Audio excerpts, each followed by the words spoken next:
So, my game crashed for some reason and would not relaunch unless it was in compatibility mode, which was an absolute nightmare to navigate. So, I reset everything and cleared the cache, and now things are working fine. But to top it all off, I also had myself muted for God knows how long, so I don't even know how many clips are just of gameplay without me saying anything. So yeah, it's been a day. Anyway, I lost progress. I'd lost about 1,000 animo when the game crashed because I was almost done with the run of this minigame, and it did not give me any of the anima I would have earned up until that point. So I've got to run the game one more time than I intended, which isn't that big of a deal. It's more experience. Like, as you can see, I'm about to get another construction level here.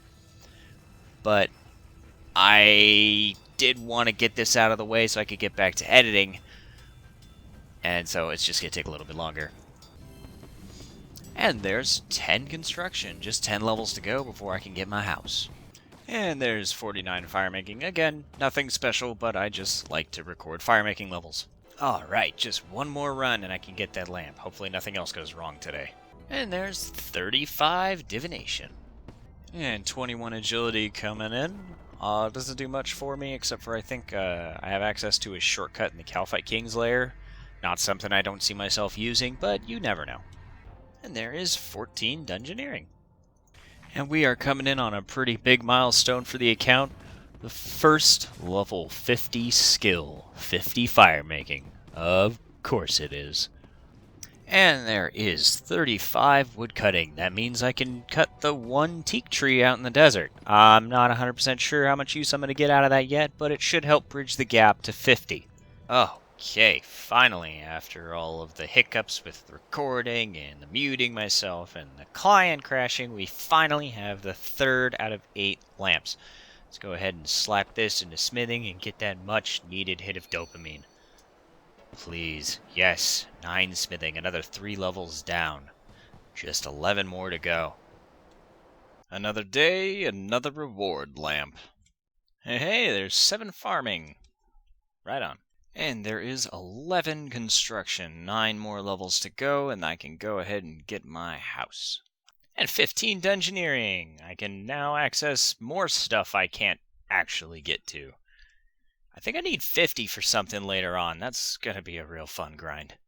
12 construction, right on. And there is the long-awaited 52 firemaking. Why is it long-awaited? Well, because it took a while. That's about it. There's nothing special. Pretty sure. Let's see. Let's take a look, shall we?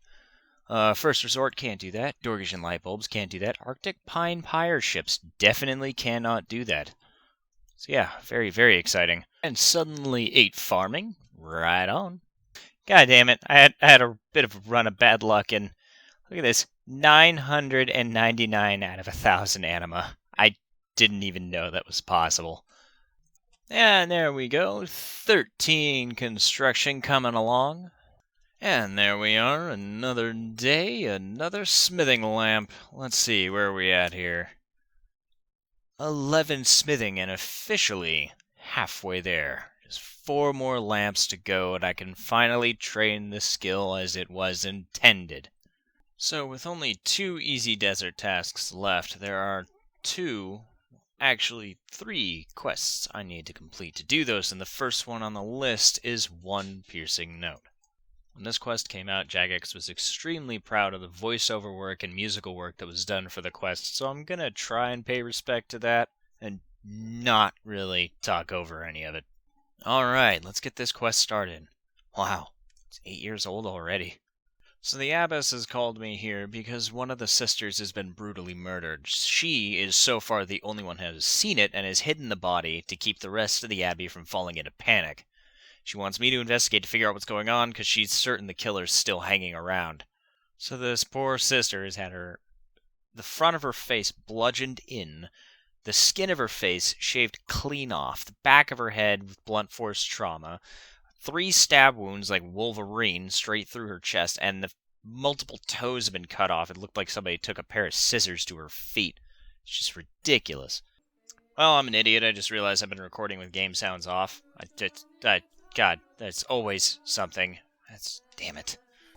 Saint Elspeth was a holy warrior who lived during the God Wars. She sang and played the cithara, and her music was so holy that no demon could bear to hear it. The Ripper was an assassin demon. It would strike without warning and leave its victims horribly mutilated, stab them through the heart with terrible claws, tear off their faces. Zamorak sent the Ripper to attack a village where Saint Elspeth was staying. It couldn't approach while she was singing, but it waited on the edge of the village. She sang for days, but eventually was too weak to go on. She went out of the village to face the demon alone. She thought it might just kill her and spare the villagers. She fought the demon, and it mortally wounded her. But as she was dying, Saradomin granted her the strength to sing one piercing note so perfect that it struck the demon dead. Her remains lay unburied until the present age. Then, 70 years ago, a group of holy women found them and built this abbey in her memory. That's why music is such an important part of our worship. So as Sister Cecilia just explained, this church was essentially built on the premise that a saint back during the God Wars was able to protect a village from Ripper demons with the power of her music. Eventually, she failed as she could only keep singing for so long, but she did manage to strike down the demon in the process. Kind of a cool story, kind of wraps everything together with the very Saradomin-heavy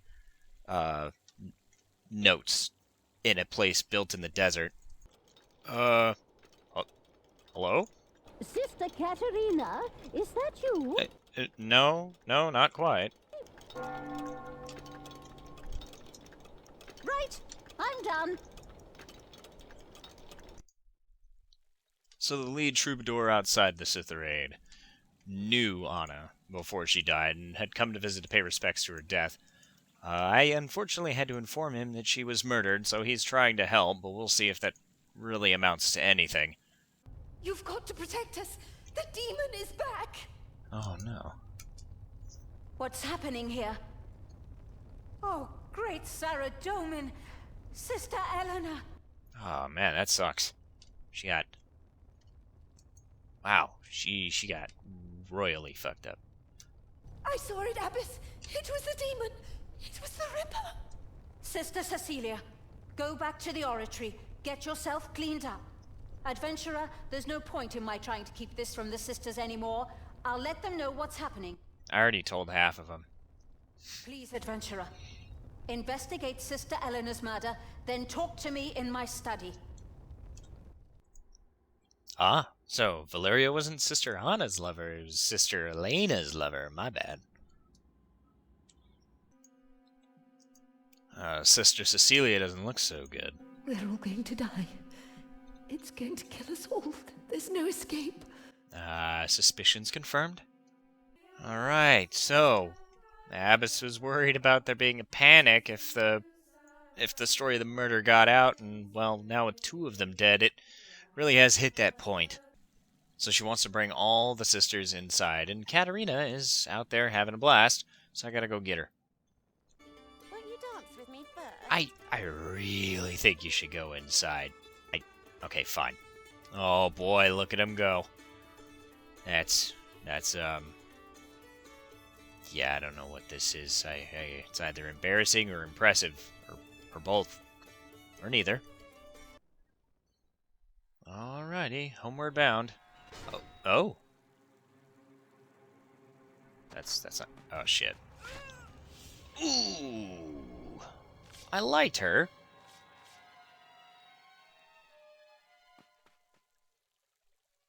Yeah, okay. Damn. That makes 3.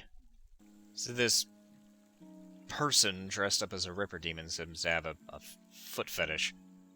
There's just no other way to put it. It's a foot fetish. So the plan is to set up a trap for the killer with bait while I'm lying and waiting to get the drop on them. So that's what we're going to go ahead and do. A head of cabbage stuck to the top of a candelabrum and dressed in robes. Brilliant.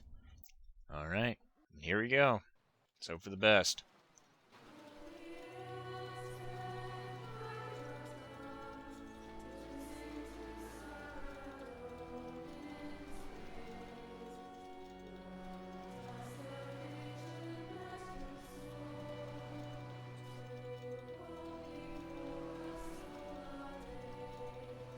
I can see her dancing barefoot, there are flowers in her hair. I remember like I saw it yesterday. That was kind of clever.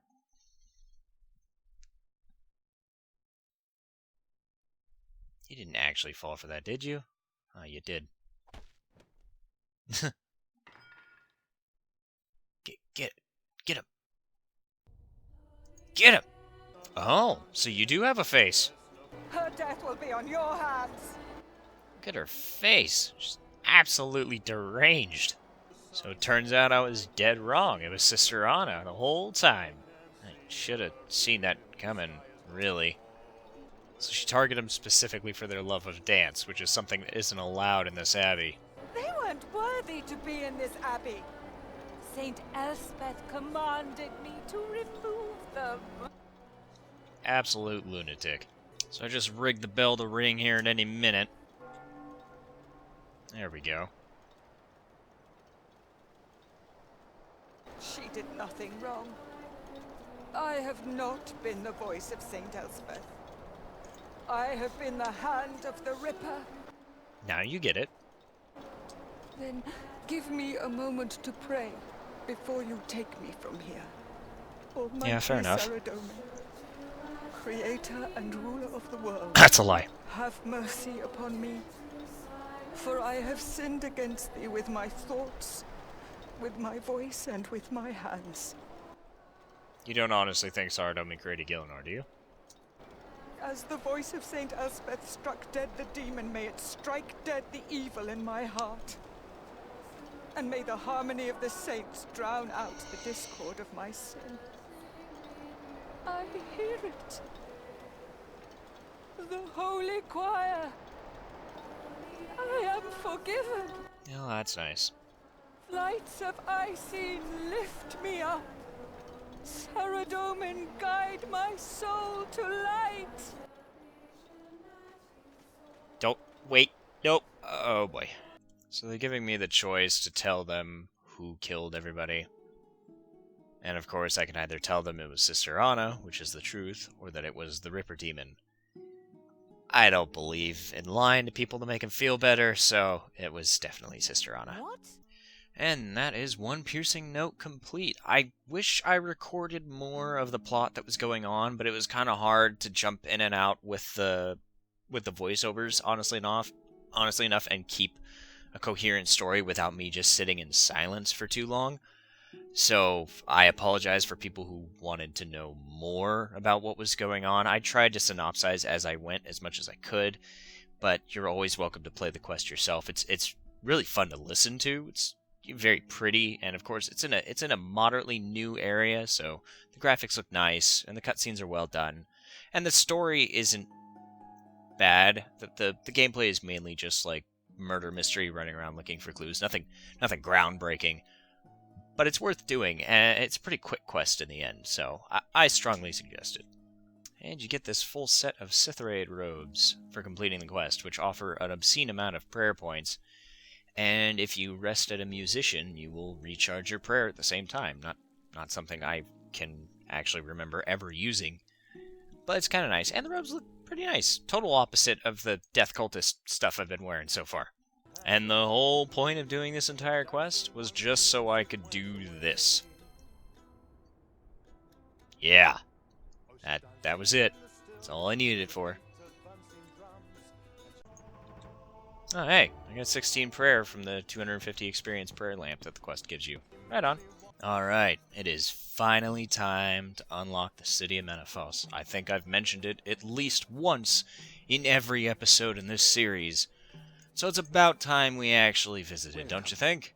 It's a super short quest, not very difficult. Its main purpose is to just get you into the city.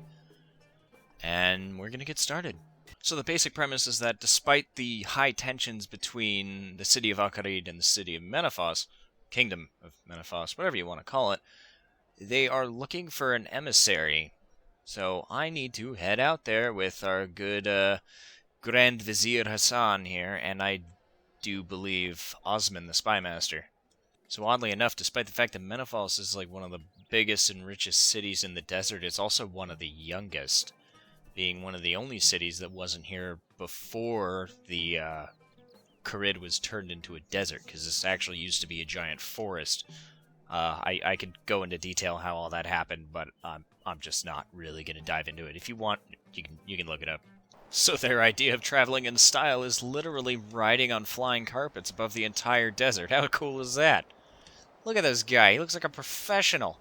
I actually get to control the carpets. Anybody who remembers back in the day when you could actually watch your character take the old carpet rides down there the entire way across the desert? Nowadays, it just, like, fades to black, teleports you, and, you know, there you are. But, it might still do that in old school. I've never actually used the carpets in old... What are you doing, dude?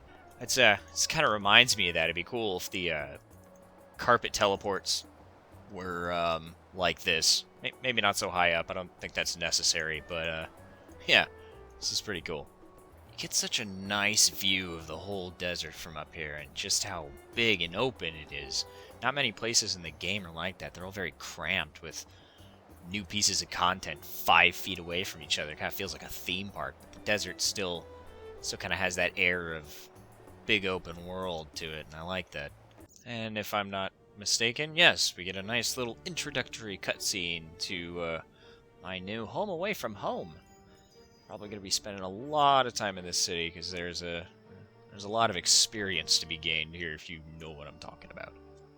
So I forgot to mention why I'm here.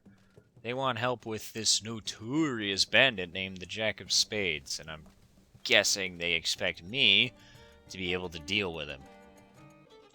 And there's the little bandit himself. So now they want me to go find this guy to prove that I'm not a total waste of time, blah blah blah blah blah. And I just I swore I'd meet him down here at some point, but that might be later on. I should probably figure out what I'm supposed to be doing. So all this is really doing is setting me on a giant gopher quest to visit all the leaders of the 4 main districts in the city. Oh, okay, so I was right. I do meet him down here, just later on.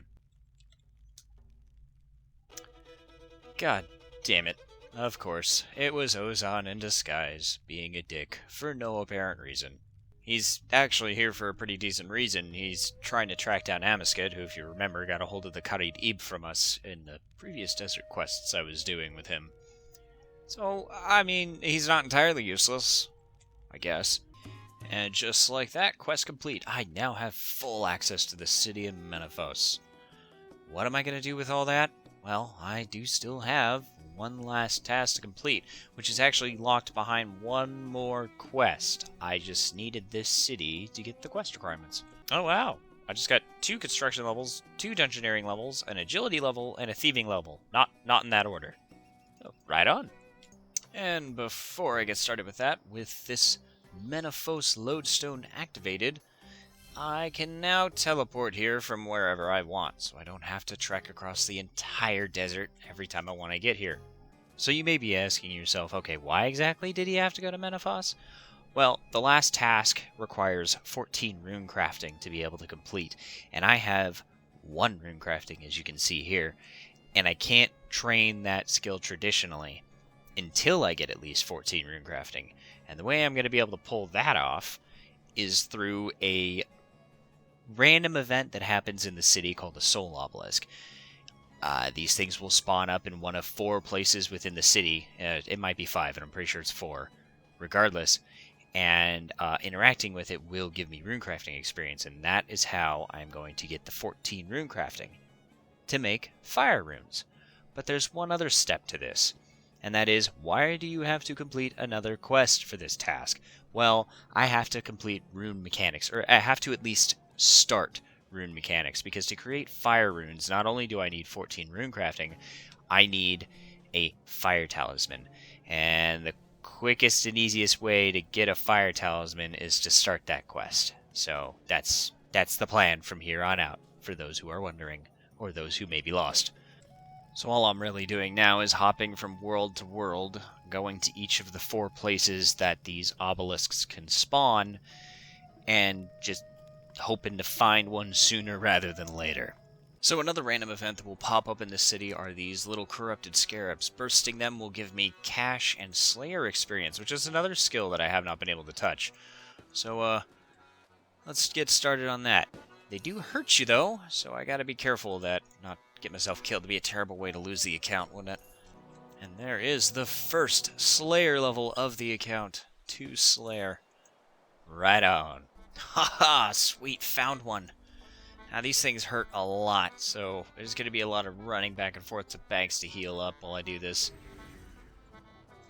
But hopefully the runecrafting experience will come in pretty quickly. 2 at a time? Really? Oh, I'm going to be at this for a while. Alright. 2 runecrafting, and damn it, the obelisk died just as soon as I got that. Well, hopefully the scaling experience starts to speed up. So this is actually like the perfect spot to have this thing, because I can just run over to the bank, get the passive healing from the bank, and run back out to here and not lose a whole lot of time in the process. And there is 4 runecrafting coming in. The experience scaling means that this is starting to speed up a little bit. 14 won't be that bad, just a lot slower than I thought it was. Sound familiar? So somebody just called out a corrupted egg, and I want it. Haha! I got the egg. That means I have a pet. I kind of feel bad. I stole the egg from this guy and got here just before he did. Look at him. He looks all sad. This little shark head. And there we go. There's my little scorpion friend. It's kind of cool in a creepy, infected monstrosity kind of way. Squish. Another good thing about popping these scorpions and siphoning off these obelisks is that, as you may have noticed in the top left corner here, I have this menu. This shows the 4 districts of the city and the main city, and a reputation meter. That is, you know, everything you do in the city, you gain reputation for doing so. Getting into certain levels unlocks certain things, like access to more banks and better resource gathering rates, etc., etc. It's worth doing, and so these 2 things, popping scorpions and siphoning obelisks, are some of the fastest ways to get reputation in this city, so it's a good thing I'm getting this done now. And just before death, there is 5 runecrafting. I can now make water runes. I have no access to the water temple, but it's good to know I can do yet another thing I can't actually do. Hey, 15 crafting. I decided to clean out some of the uncut gems I have in my bank while I'm waiting for my hench people. Oh, and 16 crafting. Anyway, my hench people to find more obelisks for me. I'm kidding. I am looking for them myself. I just decided to take a little break. So, while I'm fletching, I decided to bring up that I have 17 fletching.